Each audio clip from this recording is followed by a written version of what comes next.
Yes, yes.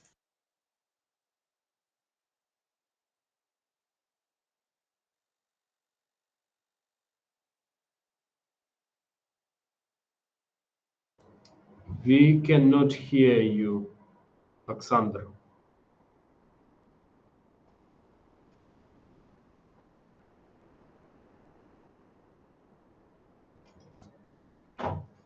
I hear you. I hear you.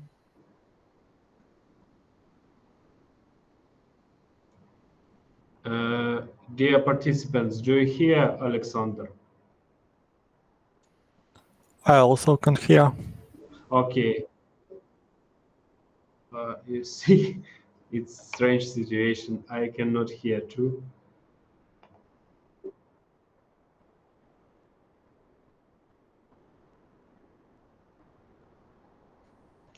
Okay.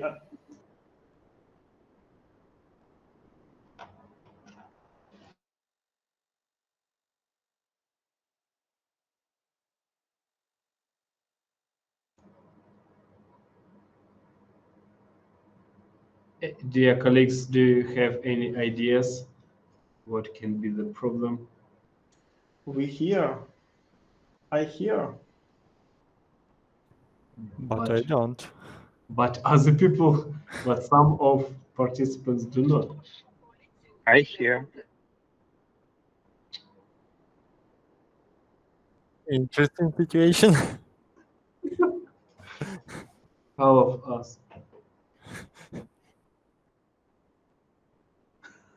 I don't know.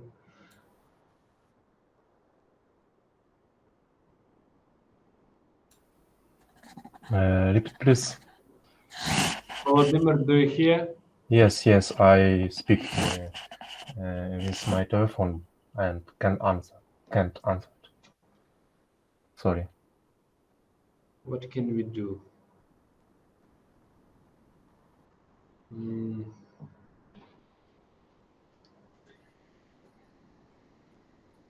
It's very strange. I see, yes, but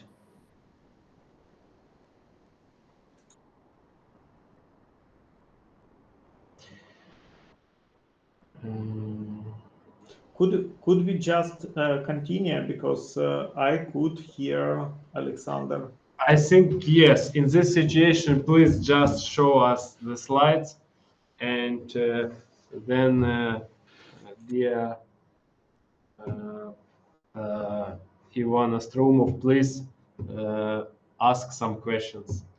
You are okay. Other people, please ask question to Alexander. Yes. Okay, please continue.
It's our problem. It was our problem.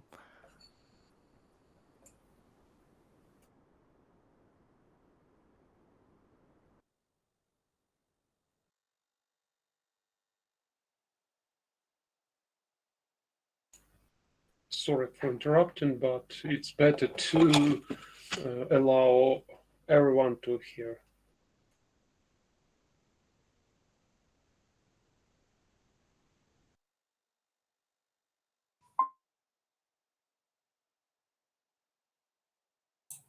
Okay. And now can you hear me? Yes. Okay. These techniques.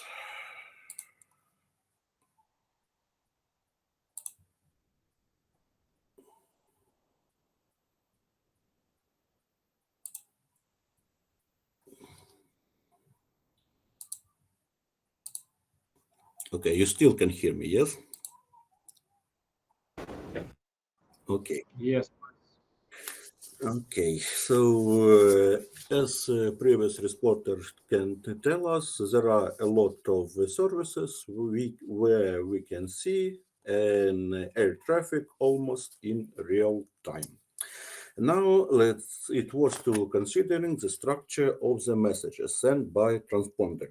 The message length is 112 bits. The length of the message itself only 55 bits. There are also a header which containing a unique aircraft identifier and a checksum of the message.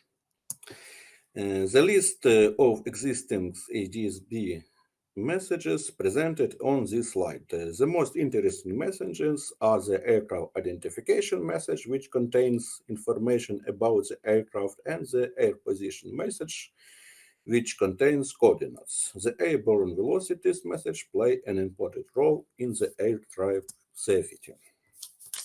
The identification of aircraft is determined by the International Civil Aviation Organization. Each country is allocated a range of 3-byte aircraft identifiers. You can see it in table. And the government of each country provides a specific identifier for the aircraft when it's registered. The aircraft category is also important for identification. In this table, you can see various types of the aircraft, from gliders to spacecraft. There are also a category for unmanned aerial vehicles. This slide shows the structure of the airborne position message. Please note that only 17 bits are allocated to the record of latitude and longitude of the aircraft. This is less than necessary to ensure the required accuracy of the coordinates. Therefore, a special method of encoding coordinates called compact position report has been developed. The concept of compact position report is that the surface of the Earth is divided into a certain number of zones by latitude and longitude, as shown on this slide. Zone dimensions are selected so the local coordinates of zone cannot contain a number greater than 2 in the 17th power.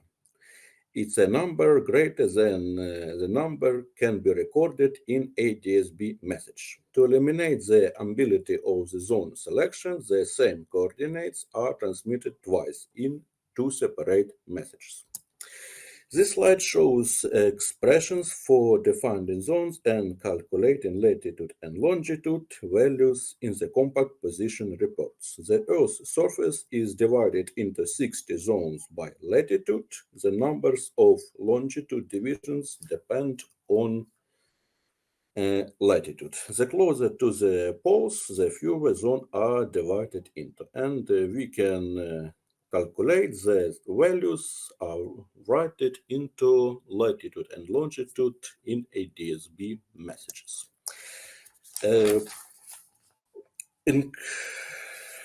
Encoding altitude is much simpler than encoding planar coordinates. However, it's worth noting that encoding difference depending on the altitude of the aircraft and whether the altitude was obtained from barometric altimeter or global satellite navigation system. Now let's look at the reasons for development a low-cost ADSB transceiver. The number of Aerospace users is extended to increase dramatically in near future. This growth will be not only quantitative but also qualitative. The new users will appear such as air taxis, delivery drones, and jet suits. Some flight zones will be also used more actively, for example, territory over the large cities.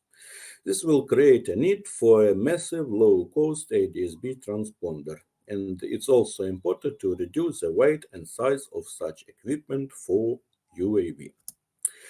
The software-defined radio modules was used as a hardware basis for prototyping.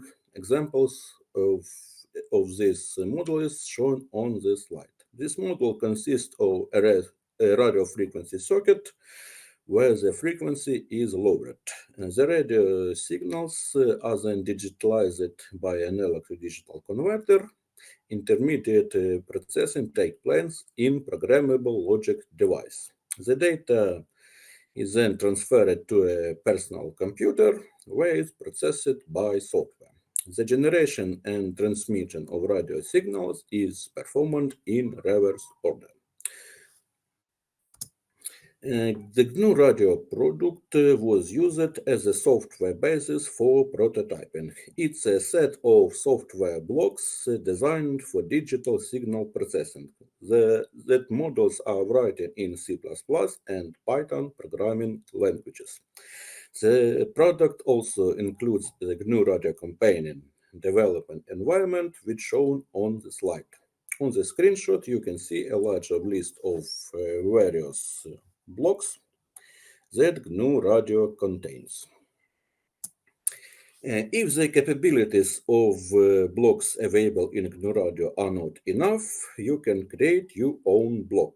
To do this, the project generator grmod tool was used. This program has a command line interface. An example of creating a new block is shown on slide. So if you can see, it's a new block. Well, I call it like our conference. If the ADS-B source block was developed to implement the ADS-B transmitter, its view in GNU Radio Companion and parameter settings are shown on the slide. The parameters of the aircraft sets you can see here, and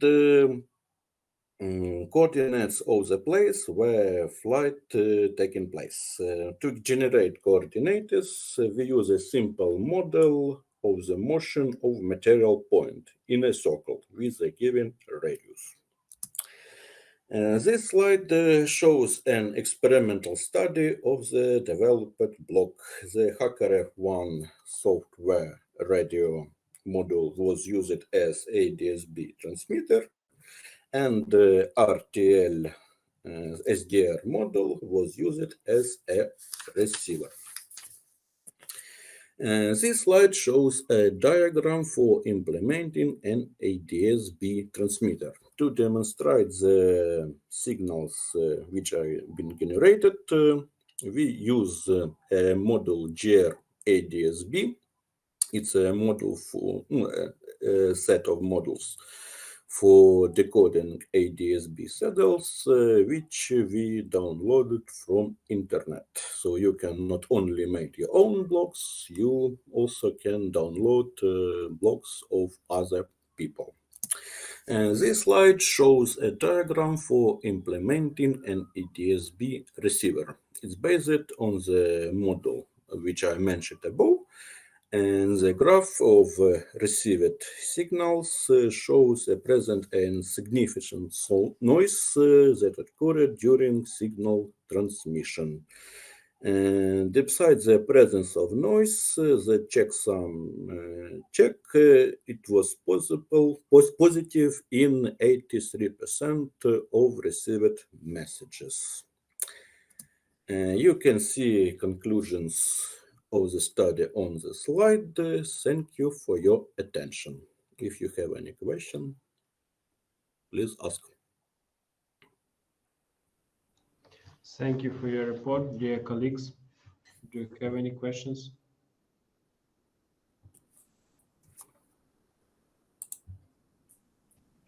Okay, I have a question. You propose to use SDR transmitter to replace